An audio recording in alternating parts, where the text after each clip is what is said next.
Hi, and welcome back to Techie Dialogue.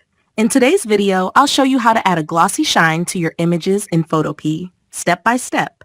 This simple technique will give your photos a polished, professional look. If you enjoy tutorials like this, be sure to subscribe to the channel for more Photopea tips and tricks. Let's get started. Step 1. First, open your image in Photopea. Once your image is loaded, create a new layer by clicking on the New Layer icon at the bottom of the Layers panel. This new layer will be used to apply the glossy effect.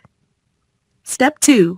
Next, go to the Edit menu at the top and select Fill. In the Fill dialog box, set the color to black and change the blending mode of the layer to Color Dodge. This step prepares the layer to interact with the highlights we'll add. Step 3.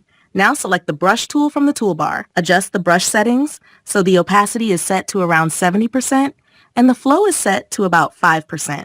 These settings will help you apply the shine subtly and gradually. Step 4. Finally, click on the areas of the image where you want the glossy shine to appear. You can build up the shine gradually by clicking multiple times or adjusting the brush size for finer details. Take your time to make the shine look natural and well-placed. And that's it. Thank you for watching, and I'll see you in the next video.